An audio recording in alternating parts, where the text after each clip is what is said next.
Hello everyone, welcome to Hindi रोचक कहानियाँ channel. आज की कहानी है रईस, बहू और दामाद। अगर आपको कहानी पसंद आए तो वीडियो को लाइक करें, शेयर करें और चैनल को सब्सक्राइब करें। पटेल जी के परिवार में मिस्टर उमेश पटेल अपनी पत्नी लता, बेटे मयंक और बेटी नेहा के साथ रहते थे। उमेश की बड़े बाजार में किराने की दुकान थी जो बहुत ही अच्छी चलती थी। मयंक को दुकान में दिलचस्पी नहीं थी। उसका सपना तो डॉक्टर बनना था, जो पूरा भी हो गया। नेहा ने अभी अभी स्कूल पास किया था और कॉलेज में आई थी। लता थी तो अनपढ़ गांव की महिला, पर जब शादी के बाद गांव से शहर आई तो उसके रंग ढंग ही बदल गए। उस पर शहरी रंग चढ़ गया। लता हमेशा सजी सवरी मॉडर्न बनकर घूमती, पार्टियों में जाती। इंग्लिश आए या ना आए, पर हमेशा उल्टा सीधा बोल स्मार्ट बनने की कोशिश करती। इस कारण कई बार हंसी का पात्र भी बनती थी।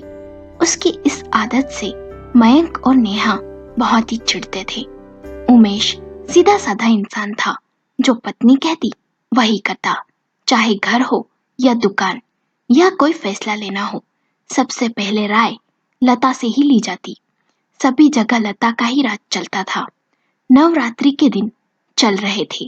गुजरात में डांडिये की धूम मची हुई थी। मयंक ने अपने डॉक्टर दोस्तों के साथ डांडिया करने जाने का प्रोग्राम बनाया। रात को सभी दोस्त पंखेड़ा गरबा महोत्सव पंडाल में पहुंच गए। गरबे करते हुए मयंक की नजर एक लड़की पर पड़ी। लड़की बेहद ही खूबसूरत थी, जिसे देख मयंक अपना दिल हार बैठा। गरबे करते हुए मयंक ने उस लड़की से बात करने की कोशिश की। बातों बातों में पता चला उसका नाम छाया है। छाया की मोहक मुस्कान ने मयंक को आकर्षित कर लिया। रोज छाया से बात करने के लिए मयंक पंखेड़ा गरबा महोत्सव पंडाल पहुंच जाता। छाया भी मन में मयंक के लिए आकर्षण महसूस कर रही थी। डांडिये के आखिरी दिन दोनों ने एक दूसरे का मोबाइल नंबर भी ले लिया। धीरे धीरे बातें, मुलाकातें बढ़ने लगी। मयंक ने छाया को प्रपोज कर दिया। छाया के घर में उसके माता पिता, एक छोटी बहन थी। पिताजी मामूली क्लर्क थे, बहन कॉलेज में पढ़ रही थी और छाया एक कॉलेज में लेक्चरर थी। मयंक और छाया के रिश्ते को 1 साल से ज्यादा हो गया था। एक दिन मयंक अस्पताल से घर आया तो लता ने कुछ तस्वीरें उसे देते हुए कहा, ये कुछ लड़कियों की तस्वीरें हैं मयंक, देख ले, जो भी पसंद आए बता देना। मयंक ने कहा, माँ मुझे नहीं देखना। तो वहीं बैठी नेहा ने मयंक को छेड़ते हुए कहा, क्यों, कोई पसंद कर ली है क्या भैया? मयंक ने गुस्से में नेहा को देखा तो नेहा ने कहा, गुस्सा? ओहो माँ, अब तो पक्का है, भैया ने किसी लड़की को पसंद कर लिया है। बताओ ना भैया, कौन है? मयंक ने कहा, ऐसा कुछ नहीं है, समझी ना, नेहा की बच्ची आजकल तो बहुत बोलने लगी है। लता ने कहा, मेरी पसंद ही मयंक की पसंद होगी। मयंक ऐसा नहीं है ना मयंक? ये सुन मयंक सकपका गया। उसे समझ नहीं आया कि माँ से क्या कहे। उस समय चुप रहना ही बेहतर समझा। कुछ समय बीता। छाया के घर में उसके लिए रिश्ते देखे जाने लगे। तब छाया ने मयंक से कहा, अब तो अपने घर में बात कर लो, नहीं तो ऐसा ना हो कि मुझे कोई और ले उड़े। मयंक ने कहा, यार माँ से बात करने में डर लगता है, उनके ख्वाब थोड़े ऊंचे हैं। उन्हें मॉडर्न नौकरी वाली के साथ साथ पैसे वाली बहू चाहिए, जो भर भर कर दहेज लाए। मौका देखकर बात करता हूँ। रविवार के दिन सभी बैठ दोपहर में खाना खा रहे थे। तब मयंक ने धीरे से कहा, माँ मैं आपको किसी से मिलवाना चाहता हूँ। ये सुन लता ने कहा, किससे? मयंक ने कहा, मेरी खास दोस्त है, बहुत ही अच्छी है, छाया नाम है उसका, कॉलेज में पढ़ाती है। तब ये सुन नेहा बीच में ही बोल पड़ी, भैया आपकी गर्लफ्रेंड है? ये सुन लता ने गुस्से में कहा, नेहा चुप रहो, कितनी बार कहा है, इतना मत बोला करो, चुपचाप खाना खाओ नहीं तो कमरे में जाओ। नेहा लता को गुस्से में देख चुप हो गई। तब मयंक ने धीरे से कहा, कब मिलवाने लाऊं छाया को? लता ने पूछा, उसके माता पिता क्या करते हैं? मयंक ने कहा, उसके पिताजी क्लर्क हैं और माँ हाउसवाइफ है। ये सुन लता ने कहा, हम उनके घर चलेंगे, उन्हें यहाँ बुलाने की जरूरत नहीं। रविवार के दिन सभी छाया के घर गए। वहां लता ने देखा कि छाया की हैसियत उनके हिसाब से नहीं, तो घर आकर मयंक से कहा उसे ये रिश्ता मंजूर नहीं, क्योंकि उसके पिता इतना दहेज नहीं दे सकते। इस पर मयंक ने कहा, माँ मुझे तो छाया से ही शादी करना है, नहीं तो मैं किसी और से शादी नहीं करूंगा। इस बात को लेकर लता और मयंक में बहस होने लगी। तब उमेश ने कहा, लता मान भी जाओ, आखिर क्या कमी है हमें? ये सुन लता ने गुस्से में उमेश को देखा और बोली, तुम तो चुप ही रहो इस मामले में तो अच्छा होगा। मयंक ने यह सुन साफ साफ कह दिया, यदि आप इस शादी के लिए राजी नहीं हुई तो मैं और छाया कोर्ट में जाकर शादी कर लेंगे। ये सुन लता सोचने लगी, कहीं सच में मयंक ऐसा ना करे। इसलिए कुछ दिन की बहस के बाद लता शादी के लिए मान गई। शादी के बाद छाया बहू बनकर घर आ गई। दहेज में मिलने वाली नोटों की गड्डियों और महंगे सामान का अरमान लता के मन में ही रह गया। इस कारण लता छाया को तरह तरह से सताती रहती। उसके मायके के बारे में भी उल्टा सीधा बोलती रहती। छाया के हर काम में मीन मेख निकालना तो लता का रोज का ही काम हो गया था। शादी के बाद भी छाया कॉलेज में नौकरी करती थी। छाया घर में नौकर होने के बाद भी घर के कामों पर ध्यान देती। अधिकतर स्वादिष्ट पकवान, सब्जी, मिठाई सब बनाती। ये देख मयंक छाया से अक्सर कहता कि क्यों तुम ये सब काम करती हो, लेकिन वह हमेशा हंसकर कहती, काम तो करना ही चाहिए। लता को छोड़ सभी छाया से बहुत खुश थे। उमेश तो छाया की तारीफ करते नहीं थकता। सभी से कहता, बहू हो तो छाया जैसी। मयंक ने बहुत अच्छी लड़की चुनी है, हमारे तो भाग्य ही खुल गए जो छाया जैसी बहू मिली। नेहा भी छाया को बहुत पसंद करती थी। भाभी भाभी कहकर आगे पीछे घूमती थी। दोनों एक दूसरे से बातें करती, हंसी मजाक करती रहती। कभी कभी छाया को रसोई में कुछ बनाते देखती नेहा तो वो भी मदद करने पहुंच जाती। ये देख लता उसे चिल्ला कर कहती, क्या जरूरत है रसोई में जाने की? तेरी शादी ऐसे घर में करूंगी कि तुझे कोई काम करने की जरूरत ही ना पड़े। रईस दामाद लाऊंगी मैं, नौकर आगे पीछे घूमेंगे तेरे, समझी? साथ में नेहा को तरह तरह से छाया के खिलाफ भड़काती और पट्टी पढ़ाती। ये बात छाया भी जानती थी, लेकिन वह सोचती थी कि कुछ दिन बाद सब सामान्य हो जाएगा। कभी तो उसकी सास के मन में उसके प्रति प्यार का फूल खिलेगा। इसलिए छाया लता को खुश करने का पूरा प्रयास करती। लता पर इन सब बातों का जरा भी असर नहीं होता। रोज किसी न किसी बात पर लता छाया पर बरस ही पड़ती। मयंक भी इन बातों से अनजान नहीं था।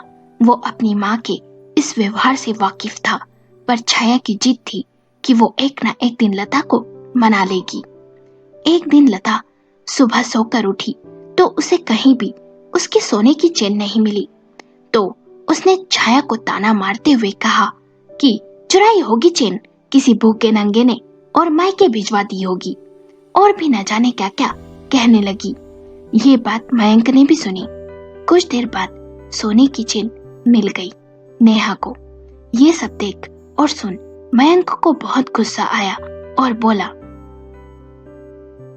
देख लिया छाया, तुम्हारी अच्छाई का नतीजा माँ तुम्हें कभी नहीं समझने वाली। अब मैं इस घर में नहीं रहूंगा। ये सुन लता की हवाइयां उड़ गई और देखते देखते मयंक और छाया अपना सामान लेकर चले गए। उमेश ने भी बेटे और बहू को रोकने की कोशिश नहीं की और उन्हें जाता देख कहा, अच्छा है, कम से कम शांति से तो रहेंगे। कुछ दिन तक लता थोड़ी उदास रही, फिर उसे कोई फर्क नहीं पड़ा। अपनी भजन मंडली, किटी पार्टी, इन सब में व्यस्त हो गई। नेहा का कॉलेज खत्म हो गया था। नेहा 28 साल की हो गई थी। लता नेहा की शादी अमीर घर में करना चाहती थी। लता का सोचना था कि मेरी एक ही बेटी है, इसलिए दामाद इंजीनियर, डॉक्टर, कलेक्टर हो, उसका बड़ा सा घर हो, लड़का हैंडसम हो, परिवार छोटा हो, पर सभी शर्तें पूरी होती एक साथ नहीं दिखती थी।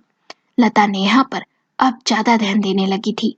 उसके आने जाने पर पाबंदी, पहनने, उठने बैठने पर रोक टोक, जिससे नेहा चिढ़ जाती थी। लता अब नेहा की शादी को लेकर परेशान रहती थी, लेकिन लता के ख्वाब बहुत ऊंचे थे। कोई भी लड़का उसे अपने स्तर का नहीं लगता था। लता ने कई जगह शादी की बात चलाई, लेकिन कभी नेहा का सांवला रंग, कभी दहेज का मामला, तो कभी कुछ तो कभी कुछ, इसलिए बात नहीं बन पाई। लता के ऊंचे ऊंचे सपने नेहा की शादी में आड़े आ रहे थे। धीरे धीरे नेहा के मन में कुंठा जन्म लेने लगी थी। अपनी सहेलियों की शादी होते देख उसके मन में भी अपनी शादी की इच्छा उठती थी। नेहा की उम्र 30 से ऊपर हो चुकी थी। अब उसका सांवला रंग काला पड़ता जा रहा था। तनाव और उदासी के कारण चेहरे पर अजीब सा रूखापन झलकने लगा था। इस कारण उम्र भी ज्यादा दिखने लगी थी। छाया और मयंक के जाने के बाद घर में उससे कोई बात करने वाला भी नहीं था। कभी कभी टीवी देख लेती तो कभी इंटरनेट चलाकर समय पास कर लेती थी। एक दिन फेसबुक पर उसे उनकी दुकान में काम करने वाले सतीश की फ्रेंड रिक्वेस्ट आई। नेहा ने फ्रेंड रिक्वेस्ट एक्सेप्ट कर ली। सतीश और नेहा में अच्छी बात होने लगी, दोस्ती बढ़ी और प्यार हो गया। नेहा कुछ घर में बताए उससे पहले ही लता को इस बारे में पता चल गया। ये सुन लता तिलमिला उठी। लता तो अपनी बहू छाया के कारण पहले से ही चिड़ी हुई थी। अब बेटी भी एक दुकान में काम करने वाले से प्यार करने लगी। यह सुनते ही लता अपना आपा खो बैठी और नेहा पर बरस पड़ी। नेहा ने भी साफ साफ कह दिया, माँ आप कुछ भी कर लो, मैं तो सतीश से ही मिलूंगी और जो मेरा मन होगा वही करूंगी मैं। लता नेहा के ये रूप को देख समझ गई कि वो अपने भाई के नक्शे कदम पर चल रही है। इसलिए उसने मामला बिगड़ता देख कूटनीति से काम लिया।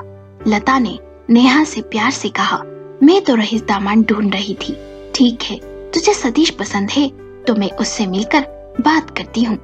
नेहा लता के बदले व्यवहार को देख पहले तो हैरान हुई, फिर मन ही मन अपनी जीत पर खुश हो गई। पर नेहा अपनी माँ के छल को नहीं समझ पाई। अगले दिन लता सतीश से मिली और उसको धमकी दी कि यदि तुमने मेरी बेटी की ओर दोबारा देखा तो तुम्हारे और तुम्हारे परिवार का वो हाल करूंगी जिसके बारे में तुम कभी सोच नहीं सकते हो। इस धमकी से सीधा साधा सतीश डर गया। वो नेहा को नजरअंदाज करने लगा और दुकान पर जाना भी बंद कर दिया। नेहा के बार बार पूछने पर भी सतीश ने कुछ नहीं बताया, बस यही कहा कि तुम्हारे जैसी अमीर लड़कियों का क्या भरोसा, आज मुझ में दिलचस्पी है तो कल किसी और में होगी। नेहा समझ नहीं सकी कि आखिर सतीश को क्या हो गया, वह क्यों बदल गया। उसने तो सीधा मुझे चरित्रहीन कह दिया। वह टूट गई, घंटों रोती रही। मन किया छाया और मयंक से बात करे, पर लता को नेहा का उन दोनों से बात करना पसंद नहीं था। नेहा की सभी सहेलियां अपनी गृहस्थी में खुश और व्यस्त थी। नेहा अकेली हो गई थी। मानसिक तनाव बढ़ता जा रहा था। अकेलापन उसे खाए जा रहा था। अकेलेपन के कारण विक्षिप्त सी रहने लगी थी नेहा। इस मानसिक आघात से वह उबर नहीं पा रही थी। मन ही मन अकेले में रोती रहती, सतीश को भी याद करती रहती। नेहा की शादी के मामले में यदि उमेश लता से कुछ कहता तो लता उसे चुप करवा देती। नेहा की दिन पे दिन हालत बिगड़ती गई। लता को नेहा की चिंता होने लगी। नेहा को समझाती हुई लता ने कहा कि मैं अपनी प्यारी बेटी के लिए रईस दामाद लाऊंगी, देखना। पर जब बात बिगड़ी तो फिर उसे डॉक्टर के पास ले गई। डॉक्टर ने कहा नेहा डिप्रेशन की मरीज है। डॉक्टर ने कुछ दवाइयां दी और कहा नेहा का खास ध्यान रखे और उसे अकेला ना छोड़े और हो सके तो उसकी जल्दी से जल्दी शादी कर दें। कुछ समय बीता। नेहा की हालत में सुधार था। नेहा के बारे में सुन मयंक और छाया भी उससे मिलने आए, पर लता ने उन्हें कहा, तेरी बहन तेरे ही नक्शे कदम पर चल रही है मयंक, तूने ही बिगाड़ा है उसे। उस फकीर दुकान वाले सतीश से शादी करना चाहती थी वो तो मैंने उस सतीश को डरा कर भगा दिया। चले जाओ यहाँ से, नेहा से नहीं मिलने दूंगी तुम्हें। ये बात नेहा ने सुन ली और उसे दौरा पड़ा। आसपास जो भी सामान था उसे तोड़ने लगी, फेंकने लगी। ये देख लता उसे पकड़ने लगी तो नेहा ने कहा, आपने मुझसे मेरा प्यार छीना, अच्छा नहीं किया। तो लता ने कहा, रईस दामाद लाऊंगी मैं, तेरी शादी अमीर घर में करूंगी, देखना तू। ये सुन नेहा गुस्से में आ गई और बोली, रईस दामाद चाहिए ना आपको? और उसने जोर से लता की कलाई पकड़ ली। लता दर्द से कराह उठी और मयंक, छाया, उमेश लता को छुड़ाने लगे। जैसे तैसे लता को छुड़ाया, नेहा बेहोश हो गई। नेहा को डॉक्टर ने मानसिक रोग से ग्रसित बताया और कहा उसे प्यार और देखभाल चाहिए। उमेश ने मयंक और छाया को वापस घर आने को कहा। ये सुन लता ने कहा, ये लड़की छाया इस घर में नहीं आएगी। तब उमेश ने गुस्से में कहा, लता बस अब चुप, एक शब्द भी नहीं। लता ने कहा, आप मुझसे ऐसे बातें कर रहे हैं, आप चुप ही रहें। उमेश ने गुस्से में लता को एक चटा दे मारा और बोला, ये मेरे चुप रहने का नतीजा है लता। आज जो भी हुआ उन सब की जिम्मेदार तुम ही हो। अमीर बहू, अमीर दामाद चाहिए तुम्हें। पैसे के चक्कर में पहले बहू बेटे को दूर कर दिया, अब बेटी को भी। अब से इस घर में वही होगा जो मैं चाहूंगा। यदि तुम्हें मंजूर नहीं लता तो तुम जा सकती हो। लता उमेश का ये रूप देख हैरान थी, वो चुप ही रही। छाया और मयंक घर वापस आ गए। छाया मयंक के प्यार और उमेश के दुलार से नेहा धीरे धीरे ठीक होने लगी। उमेश ने सतीश को एक दिन बुलाकर पूछा, क्या वो नेहा से प्यार करता है? सतीश ने कहा, हाँ, मैं नेहा को दिलो जान से चाहता हूँ। उमेश ने नेहा का रिश्ता सतीश से तय कर दिया। कुछ दिन बाद नेहा और सतीश की शादी हो गई। सतीश का प्यार पाकर नेहा खुश थी और अब वो अच्छी भी हो गई थी। लता को अपने किए पर पछतावा था। उसने अमीरी और पैसों के लालच में बहू, बेटा और बेटी, यहाँ तक कि अपने पति को भी खो दिया था। उसे अपने आप पर बड़ा गुस्सा आता था। मन ही मन शर्मिंदा लता ने सभी से माफी भी मांगी। सभी ने उसे माफ भी कर दिया, पर रिश्ते पहले जैसे नहीं थे क्योंकि उनमें गांठ पड़ चुकी थी। पर नेहा और मयंक दोनों ही अपनी गृहस्थी में खुश थे। ये देख लता सोचती थी, रईस बहू और दामाद की चाह में अंधी होकर मैंने अपना ही घर तोड़ लिया। सच ही कहते हैं, खुशियां रुपए पैसे से नहीं खरीदी जा सकती, प्यार होना जरूरी है। दोस्तों, आपको कहानी कैसी लगी? हमें अपने विचार कमेंट करके बताएं। कहानी पसंद आई हो तो लाइक करें, शेयर करें और चैनल को सब्सक्राइब करें।